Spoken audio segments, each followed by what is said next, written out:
Start to record. It's infinite use. There's infinite me's, which is what could be better than that. Where we, again, what I mentioned was that this is really complex, but here's the good news.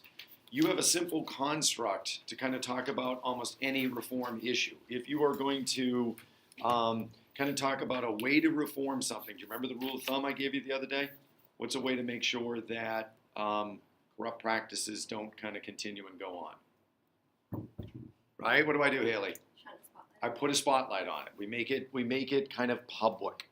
So that is just basically your rule of thumb for anything. So for example, what we tried to do in 1946 is just make the activities of lobbyists transparent by having them register, having them disclose, register as a lobbyist, disclose who they're meeting with, and any financial transactions that went on. But again, the problem with reform is that there are always a loophole. Does anybody remember the loophole to this? What did lobbyists begin to do, Paul? They just changed their job. Yeah, they redefined themselves as, consultants or, independent political action committees or however, whatever kind of terminology you can come up with. So there's always going to be that loophole. Now, the nice thing about this, when we used to teach it was one reform, one loophole. It was the Federal Campaign Finance Act, and then it was Buckley versus Vallejo. But we've got like 6 others since then. But this is your bedrock reform, okay? And what you see again is this idea of transparency and ceilings in this case. So what the Federal Campaigns Finance Act tries to do is to eliminate the undue influence of extremely wealthy individuals and corporations. They have more money, and therefore they can donate more, and therefore arguably they have more voice than you. Does that make sense? I mean, if money can promote a candidate and get them more kind of ad time and give them more resources, then their money, basically buys them more of a voice. It makes their candidate more viable, right? So we're going to try to even the playing field by setting a limit on contributions. It's indexed for inflation as well. Wrong one. I don't want to update you. All right. So you got to squint a little bit, but there are limits on individuals in terms of what they can give. It's set around $2,600, and that's the amount that you can give to a candidate. Now, if you decided to give to every Republican candidate, you could. So it's just, per candidate. There's a limit what you can give to the national party, to state and local committees, we'll talk about PACs in a second. So you've got kind of, limits on these amounts. And similar to the other entities out there, like national party committees sometimes have excess funds and they give it to the state and the local committees. They have limits. Similarly, the state and local committees have limits. Corporations, again, we'll talk about in a second, if they're going to spend money in elections, they were told to form entities that can be monitored. They're called PACs, Political Action Committees, and they faced limits as well. Pretty much kind of the same limits in terms of what they could give to a candidate, the national party, state, and local. Okay? So, again, what are we doing? We're evening the playing field. We're saying there are set amounts that everybody can give. So rather than go to one wealthy individual and get a ton of money, you have to go to a lot of individuals and get money in little increments. And you've got to report where the money comes from. Again, we're going to put a public spotlight on it. The trade-off is, again, remember I talked about, are we reducing the amount that candidates are able to raise and therefore reducing their ability to communicate to the public? And doesn't our democracy depend on an informed vote? Don't we have a right to know as much about the candidates as possible? Well, the offset was the public financing system. And again, we'll get that into that a little bit more when we go to campaigns and elections. But simply kind of the way it works is you qualify it for it by initially showing that you are politically viable. I need to basically get small donations in a set amount from multiple states to show that I'm a viable candidate. And once I do, I'm matched dollar for dollar, provided I'm raising the money still in those small increments. And the money comes from essentially a federal fund. When you file your income tax, there is a box that you can check that says, I would like to give $3 to the federal election fund. It does not reduce your return. So if you're getting money back and you check that box, let's say you were getting $1,000 back. Then you check that box, you're still getting $1,000 back. So it doesn't reduce your return. It just kind of redirects how the federal government directs its own money. How it uses it. Okay, if you didn't check that box, that $3 goes to something else, right? Remarkably, though, I want to say it's, and I'm not going to remember this number, but it's close to something like only 40% of the American public checks that box because they're like, hey, you're not taking my $3. Okay? So all of that is kind of background for the idea that this is a limited fund. It has a ceiling. It's based on how much tax revenue is available, based on those checkoffs. And what we find typically is it is nowhere near what the candidates can raise privately. The last election cycle, Romney and Obama combined spent $2 billion. So you're not going to raise that through federal election funds. But it's there and it's available. McCain was the last one to kind of take from those funds. All of this, again, needs to be monitored. So to make sure that people are, giving in limited amounts and taking in limited amounts and disclosing as they should, and to make sure that money is being raised correctly for the financing, the public financing system, we have the FEC. You need a watchdog group. The way to make it transparent is to make sure you have a group that's in charge of monitoring what is being, documented, right? So, one other note about this act is, I showed you in the chart that you have individual limits when you donate. Corporations have individual limits when they donate. But corporations are complex and they have lots of different accounts, and it's a little harder to follow their money. So for that reason, they were mandated, if you're going to spend money in campaigns and elections, you have to form what's called a PAC, a Political Action Committee. And what it is a mandated kind of entity, a federally mandated, officially registered fundraising committee that essentially represents the corporation or a particular interest group. It can be monitored. It can be tracked. It's a way to kind of control, simplify their spending and therefore monitor it a little more closely. All right. There's been there was a question that I want to say it was multiple choice. It may have been embedded in one of the short answers, and it talked about the impact of the Federal Election Campaign Act on PACs, and the answer was it caused their proliferation. It's a really strange question, but I want to kind of make note of it. In other words, once you mandated that companies had to form PACs to spend, they form more PACs because they want to spend. There's really the logic to it. I guess what it's showing you is a kind of an unintended effect. But companies want to spend, and interest groups want to spend, and therefore they'll go through the requirement. What we saw was an explosion of the number of PACs.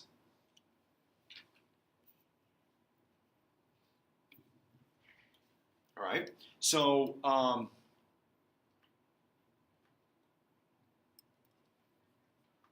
think we've covered everything in there. The thing that creates the loophole, and you guys were telling me this on the way out, is Buckley versus Valeo. Because again, what we're saying here is we have limits that you can give to the candidate. You have to do it in a specific kind of way. We're trying to restrict the role that money plays in politics. But what Buckley versus Valeo said was, and you're correct as you walked out yesterday, that money equals a form of speech, and therefore it can't be regulated. But there's a catch. Money can't be regulated provided it's spent what? Do you guys remember? There's limits on what I can give the candidate directly. We seem frozen. There's no limits provided I spend it independently. The thing that you want to get down with Buckley versus Valeo is it isn't like the Wild Wild West in the sense of like it eliminates the Federal Campaign Elections Act. What it does is it says you face limits if you give a candidate directly. But if you want to spend money indirectly, advocating for your own interests, then there's no limits to that because that's speech, right? More specifically, and we didn't get into this the last time, it's going to make a distinction between express advocacy and issue advocacy. Initially, maybe the terms are a little daunting or off-putting, but if you look at them, it begins to make sense. Express advocacy is an ad where you are explicitly advocating for a candidate. That one has a limit. Issue advocacy is where you are advocating for an issue. You're trying to educate the public on some sort of broader issue.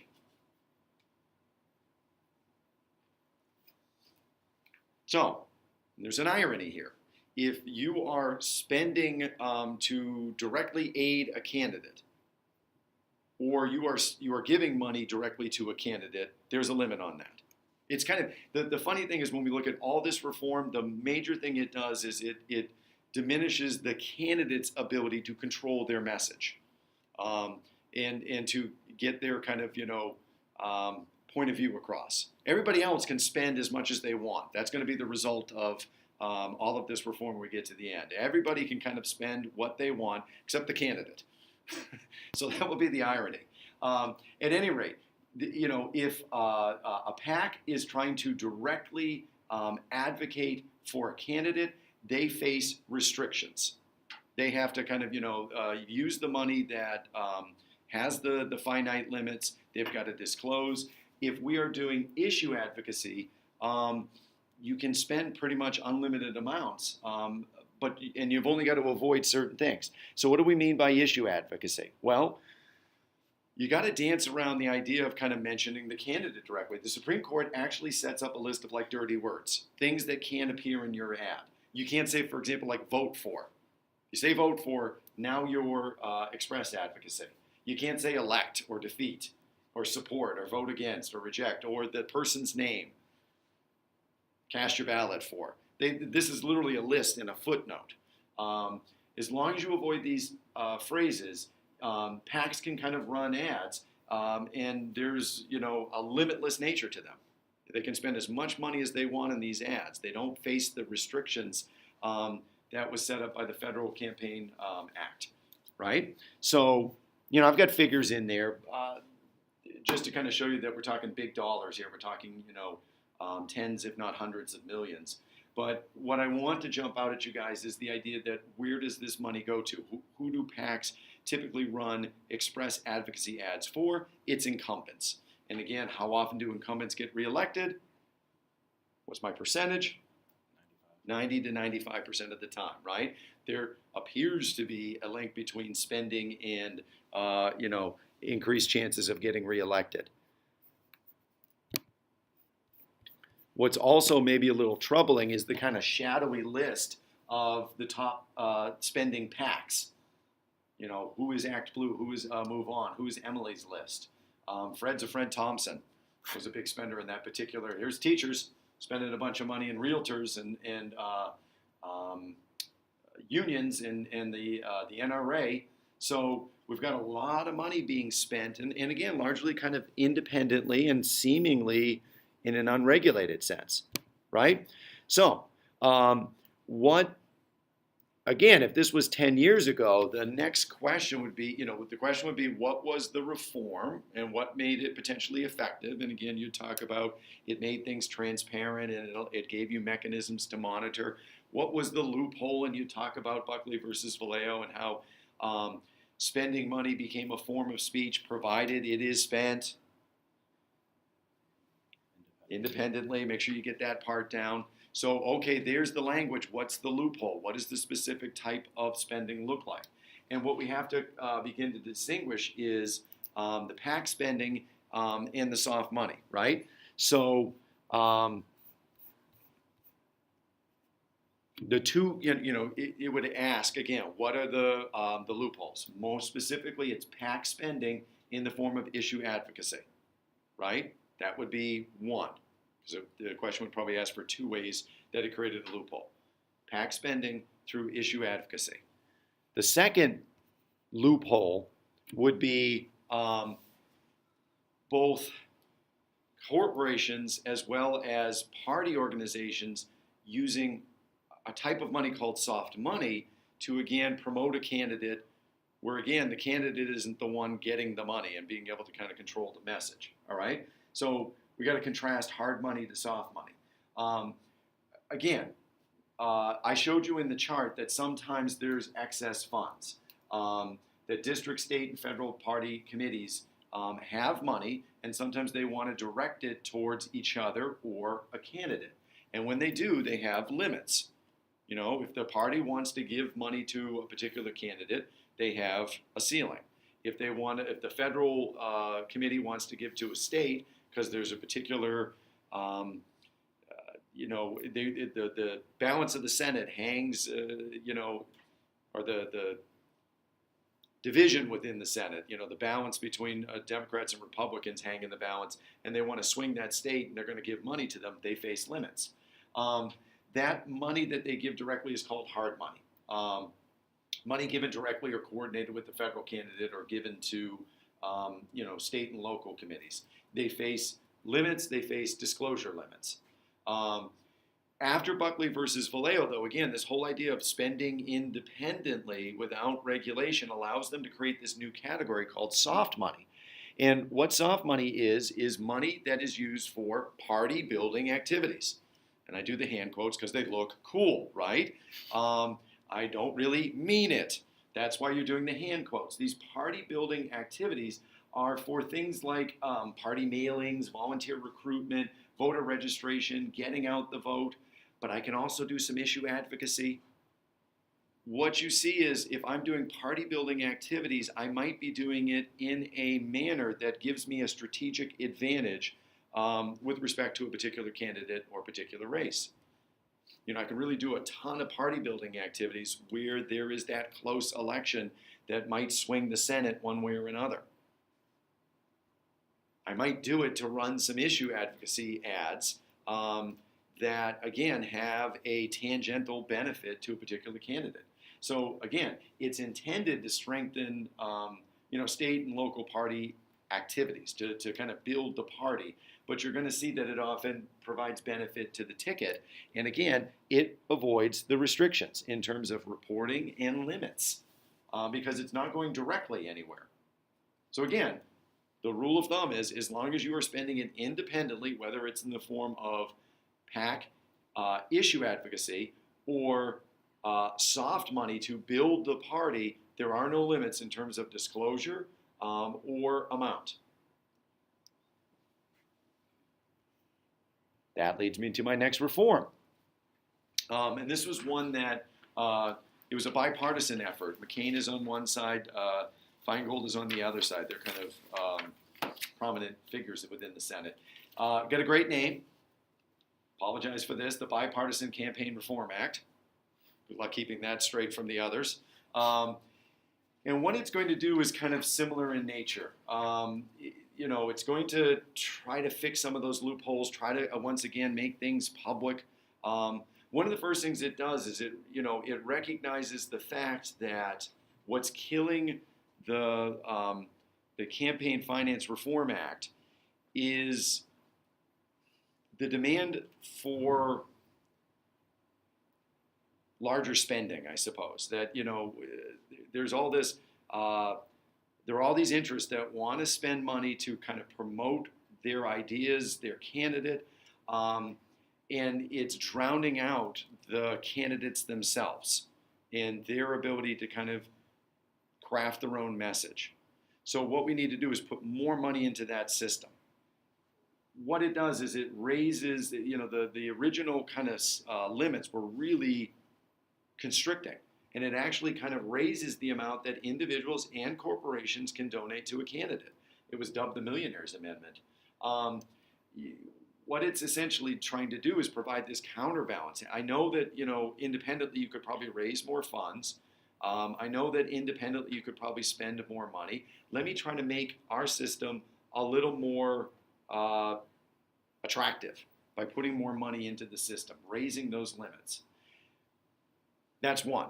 Another reform is to introduce some ban on the soft money donations. Now, what I mean by this is you can still raise money to do party building activities, but you can't openly go, psst, you give me this money, I'm going to do this with it. How's my stage whisper? How'd I do, Allie? Was that good? Would you hire me? So you can't kind of,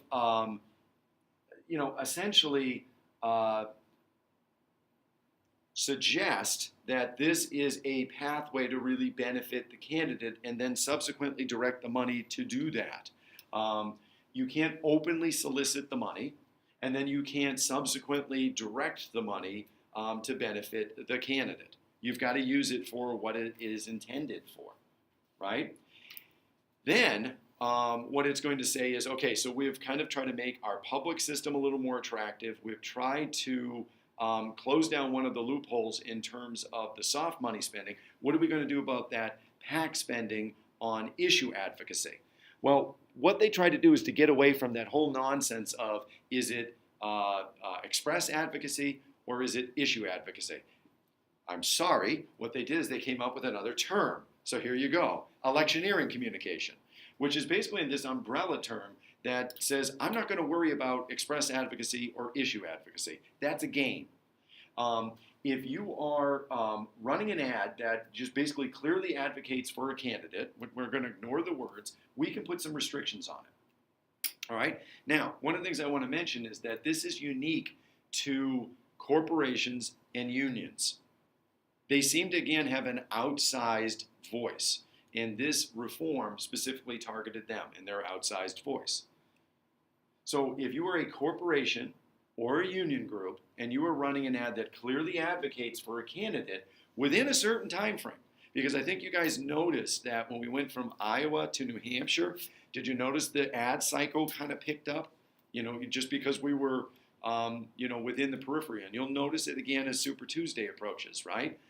That as we get closer to elections, they start spending like crazy and running more and more ads.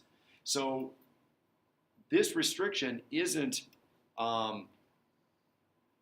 for an entire kind of calendar. It's just basically saying when we get closer to an election and things matter a little bit more, you're going to face some restrictions. And the restrictions are simply this. You got limits in terms of what you can spend, and you have to tell us who you are. No more shadowy ads where it's, paid for by the friends of the Let's Do This kind of organization. And who is that, right? I just made that group up. Doesn't that sound like a cool group? So you've got to basically disclose who you are.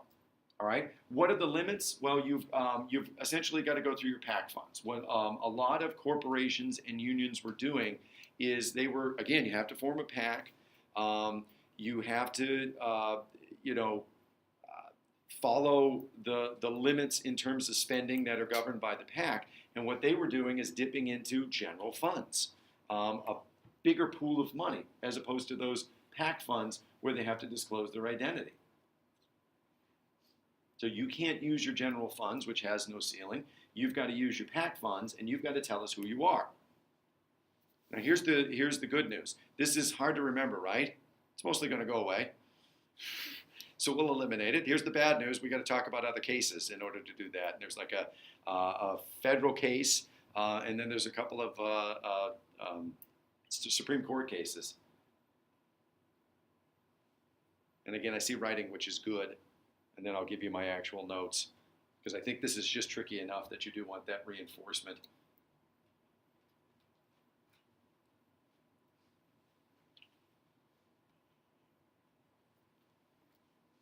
This is a federal case, McConnell versus FEC.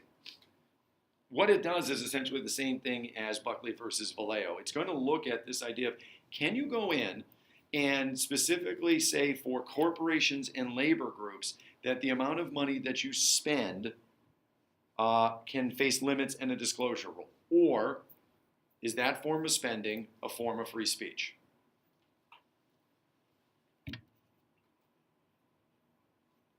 And it's also going to look at the soft money issue. All right? So it's going to look at the soft money issue, and it's actually going to uphold this. What they basically say is that this, the restriction on soft money doesn't really restrict speech. Because if you're using soft money as intended, all it's really doing is for party building activities. And that's not restricting speech, and therefore this provision is not overly restrictive. Now, I suppose you could say that, if advocating for your party and trying to put out mailers and, getting people to register and getting people to vote somehow, in the long run might be a form of speech because you're saying, hey, I like my party and I want people to kind of take part in it. But really, this is more the administrative stuff that when you think about what soft money is supposed to be being spent for. The kind of the mechanics of running a party. They also upheld the limits on issue ads. Their logic for it was this. Potentially, this does represent a limit on speech, but our interest in preventing corruption supersedes the corporation and labor group's right to speech. Court typically does that. They're going to balance two countervailing interests. Your right to speech versus my right to security. Your right to speech versus my right to, be free from objectionable kind of content. To not have to hear profanity or things that are upsetting, right? So we're going to counterbalance the right to speech here versus the government's need to prevent corruption. And what they decide is that the corruption is a greater concern. That money, I mentioned this yesterday, money finds a way into our political system, just like water finds a way, it will go through concrete. Water finds the pathway through least resistance. So this largely, and again, it's going to go away, upholds McCain-Feingold. So there must be a loophole, right? And the loophole are the 527s.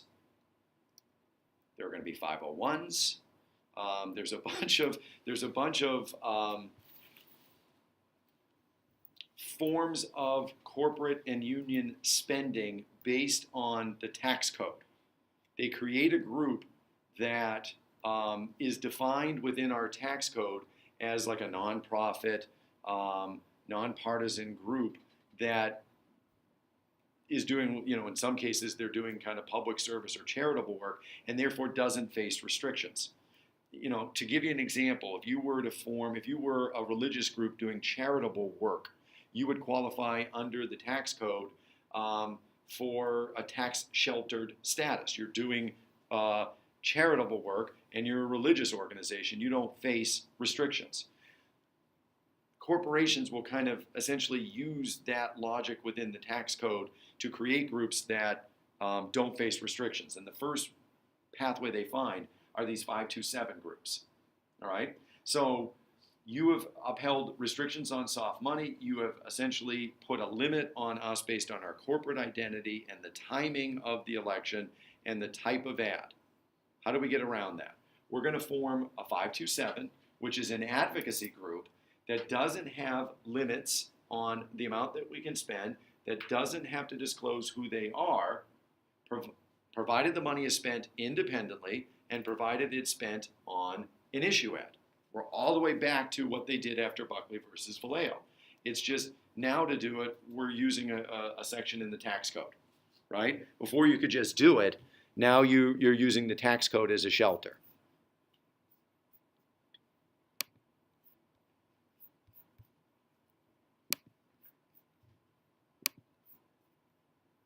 They are the new attack dogs of American politics, so-called 527 committees that spend millions on advertising and other political activities with one goal in mind, to eviscerate the opposition.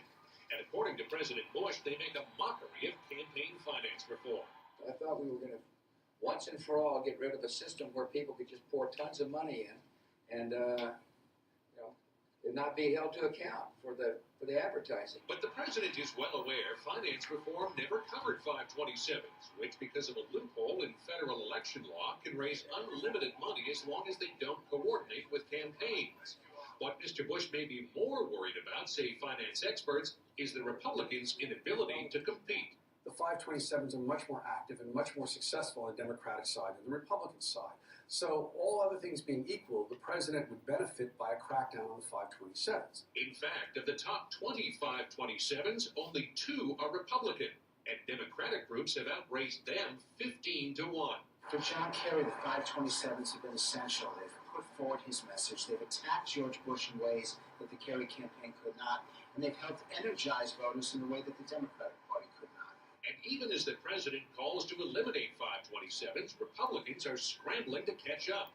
Energized by the impact of the Swift Boat veterans' attack on John Kerry, the U.S. Chamber of Commerce is backing a 527 group to attack John Edwards' connection to trial lawyers. I think you're going to find the 527s are this year's major political innovation. Now that so-called soft money, those huge unregulated corporate contributions have been outlawed, 527 money is rushing in to fill the vacuum. More than $240 million at last count. And just like soft money, the candidates may complain about it, but neither side is about to be the first to give it up. And like you said, they Here's 2 pieces of good advice. Number 1, download the Geico mobile app. They Don't offer want to. 24/7 They both get pretty good at it. In fact, one of, you see that there was an imbalance initially between Democrats and Republicans. But again, both sides will eventually kind of figure this vehicle out and do a lot of spending on it. And one of the most impactful 527 ads, and the classic example of it, is that Swift Vote Veterans Against Kerry. And I think I showed it to you before, but it may be helpful to see it again. They have personally raped, cut off ears, cut off heads. The accusations that John Kerry made against the veterans who served in Vietnam was just devastating, Randomly shot at civilians, and it hurt me more than any physical wounds I had. cut off limbs, blown up bodies, That was part of the torture, was to sign a statement that you had committed war crimes. razed villages in fashion reminiscent of Genghis Khan. John Kerry gave the enemy for free what I and many of my comrades in North Vietnam, the prison camps, took torture to avoid saying. It demoralized us. Crimes committed on a day-to-day basis, He betrayed us in the past. How could we be loyal to him now? ravaged the countryside of South Vietnam. He dishonored his country and, more importantly, the people he served with. He just sold them out. Swift Boat Veterans for Truth is responsible for the content of this advertisement. So what's significant about that, again, is They have personally raped, this is spent by a group that, again, doesn't have limits in terms of how much they spend and doesn't have to disclose, who they are beyond Swift Boat Veterans for Truth, right? So, again, it's allowing all kinds of moneyed interest to have an impact on the election. Again, the only person that really can't control the message is the candidate. These are ads that are spent independently. These are ads that cannot be coordinated with the candidate. Again, it makes you wonder what is happening to our kind of democratic system if, again, we're not able to reduce the role of money. We only seem to be able to reduce the candidate's ability to get access to money to kind of put the message out there, right? So right now what we have is McConnell, which is, again, a federal case that basically upholds McCain-Feingold, upholds the Bipartisan Campaign Reform Act. But, again, there's a loophole. Well, we're about to kind of create a much bigger loophole in striking down a lot of the language of McConnell versus FEC. And this is a case called Citizen United. And then we have one more called Speech Now. And I'm not likely to get all the way there, but I'll get close.